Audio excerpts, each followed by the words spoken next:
March 21st saw Johnston holding the same defensive positions, much to the annoyance of Sherman. Part of the Union Army under General Joseph A. Mowers launched a reconnaissance operation that turned into a full-scale attack towards the Confederate line of retreat, Mill Creek Bridge. The charge overran Johnston's headquarters, forcing the general and his staff to flee. General Hardee's men counterattacked hard, fighting to avoid being cut off.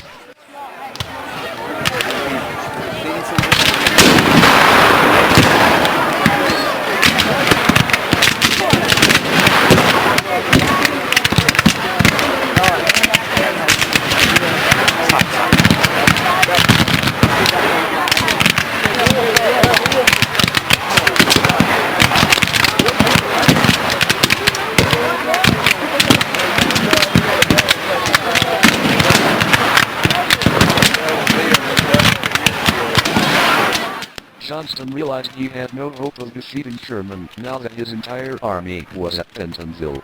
With his objectives out of reach, he retreated to Smithfield and then to Raleigh. Sherman continued onwards to meet General Schofield in Goldsboro.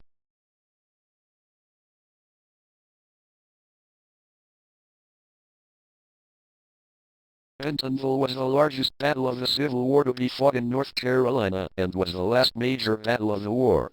On April 1st, Union cavalry broke the siege of Petersburg, Virginia at the Battle of Five Forks. Robert E. Lee retreated southwards, attempting to link up with the remnants of Johnston's army. Richmond was evacuated and Jefferson Davis fled to Greensboro, where he met with General Johnston. Meanwhile, Johnston had abandoned Raleigh and retreated to Greensboro.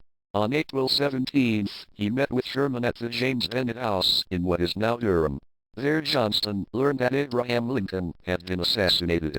After 2 days of negotiation, Sherman and Johnston agreed on a set of surrender terms, but President Andrew Johnson rejected them as being too generous. On April 26th, the two men met again at Bennett Place, where Johnston surrendered all Confederate forces in the Carolinas, Georgia and Florida, 89,270 soldiers in all. It was the largest surrender of the war.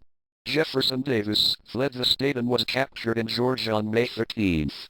2 more Confederate generals would surrender in Alabama and New Orleans, and it was all over.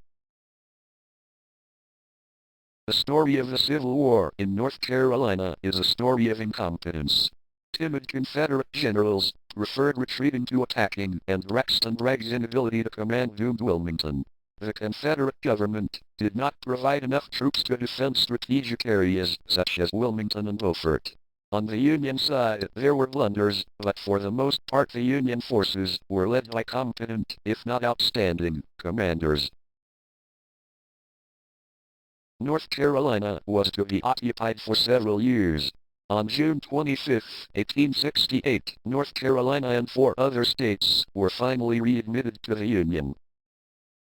William T. Sherman went on to refuse a nomination for president. He died in 1891. Joseph E. Johnston, his close friend after the war, stood in the freezing rain at Sherman's funeral without a hat. 5 weeks later he became sick with pneumonia and died. George Stoneman, the Union cavalry general, went on to become governor of California from 1883 to 1887.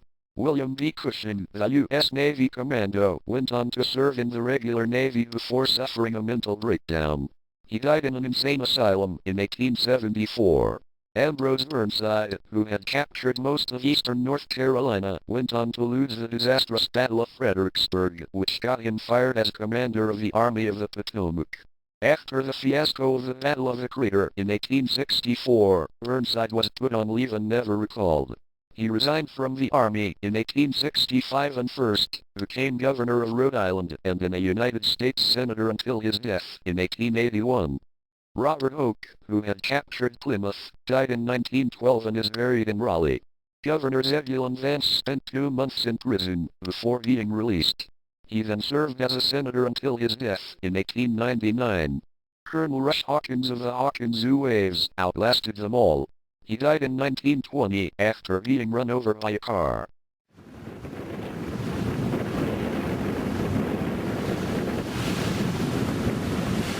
38 years after the Battle of Fort Fisher, Union General Newton Martin Curtis and Confederate Colonel William Lamb met each other in the remains of the fort.